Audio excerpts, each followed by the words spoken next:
नमस्कार मैत्रिणींनो, अधिक महिना किंवा पुरुषोत्तम महिना सुरू झालेला आहे आणि आपल्याकडे लगबग सुरू होते ती म्हणजे व्रताची, पूजेची, दानाची, पुण्याची.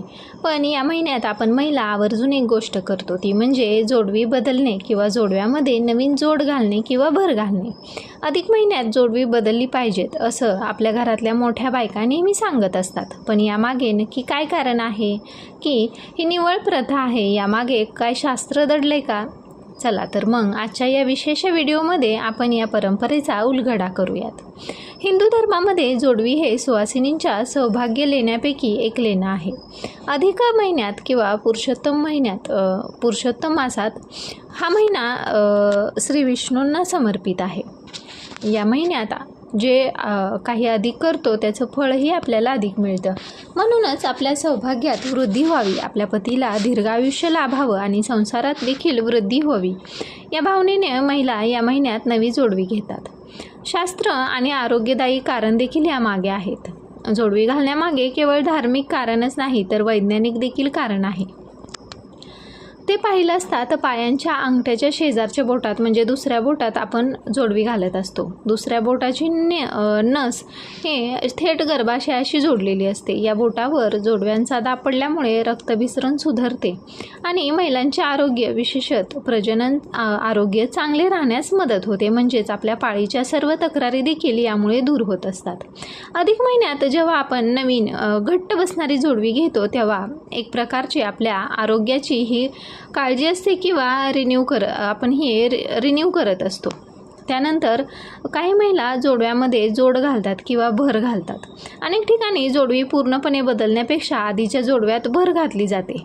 म्हणजे जर तुमची जोडवी तुम्ही 2 भाराची जोडवी घालत असाल तर ते आपण देऊन अजून त्यात थोडं पैसे घालून किंवा अजून थोडी चांदी घालून आपण ते वाढवत असतो. म्हणजे आपण त्यामध्ये भर घालतो.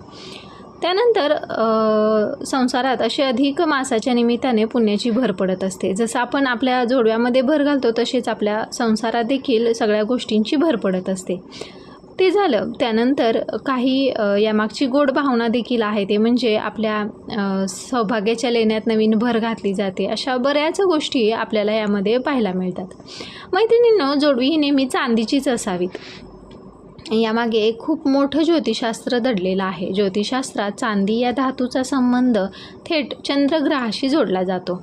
चंद्रग्रहाचा परिणाम हा मनावर नियंत्रण, सौभाग्य, शांतता आणि रक्तभिसरण या बऱ्याच गोष्टींवर होत असतो. चंद्र हा आपल्या मनाचा कारक आहे. ज्यांचा चंद्र कमकुवत असतो त्यांना मानसिक ताण किंवा चिडचिड जास्त होते. चांदी हा शीतलता देणारा धातू आहे. जेव्हा आपण पायात चांदीची जोडवी घालतो किंवा चांदी धारण करतो तेव्हा शरीरातील उष्णता शोषली जाते आणि आपला चंद्रग्रह देखील सकारात्मक होतो, ज्यामुळे मन शांत राहण्यास मदत होत असते. त्यानंतर चंद्र हा स्त्रीतत्वाचं प्रतीक मानला जातो. अधिक महिन्यासारख्या पवित्र काळात जेव्हा आपण नवी चांदीची जोडवी धारण करतो तेव्हा चंद्राच्या शुभ प्रभावामुळे सुवासिनींच्या आयुष्यात सुख, शांती आणि समृद्धी येत असते. त्यानंतर चांदीचा स्पर्श सतत शरीराला होत राहिल्याने आपला रक्तदाब म्हणजे ब्लड प्रेशर देखील नियंत्रित राहत असतो. चंद्राचा जसा भरती ओहोटीवर परिणाम होतो तसाच आपल्या शरीरातील द्रव्यावरही होत असतो. चांदी या प्रभावाला संतुलित ठेवण्याचं काम करत असते. त्यानंतर दान आणि वाण यामध्ये काय काय करायचं आहे तर अधिक महिन्यात केवळ स्वतःसाठी जोडवी घेणे पुरेसं नाही मैत्रिणींनो, तर दुसऱ्या सुवासिनींना किंवा ब्राह्मणाला दान देणे देखील या महिन्यात शुभ मानले जाते किंवा केले जाते. तर दुसऱ्या सुवासिनींना जोडवी दान देण्यालाही मोठे महत्त्व आहे. अनेक महिला या महिन्यात चांदीची जोडवी घेऊन ती वाण म्हणून इतर महिलांना देतात. यामुळे पुण्य मिळते आणि एकमेकींमधील स्नेह वाढते. त्यानंतर या महिन्यात किंवा या बाबतीत कोणती काळजी घ्यायची आहे त्यानंतर जोडवी नेहमी चांदीचीच असावीत. सोन्याची जोडवी पायात घालणे टाळावे. जोडवी घेताना ती टोचणार नाहीत किंवा खूप सैल नसतील याची काळजी घ्यावी आणि ती खूप घट्टही नसतील याची देखील काळजी घ्यावी. त्यानंतर नवीन जोडवी घेतल्यावर ती एकदा स्वच्छ धुवून देवाला अर्पण करून मगच ती पायात धारण करावीत. तर मैत्रिणींनो, या अधिक महिन्यात नवी जोडवी तुम्ही घेतली आहेत का? कधी घेणार आहात? आणि आम्हाला नक्की कमेंटमध्ये सांगा. हा व्हिडिओ आवडला तर तुमच्या मैत्रिणींना, नातेवाईकांना शेअर करा, जेणेकरून त्यांना देखील या परंपरेमागचे महत्त्व समजेल. व्हिडिओ लाईक करा, नवीन असाल तर चॅनेलला सबस्क्राईब करायला विसरू नका. पुन्हा भेटूया अशाच एका नवीन आणि रंजक माहितीसह. तोपर्यंत तुम्हा सर्वांना अधिक मासाच्या खूप साऱ्या शुभेच्छा. धन्यवाद.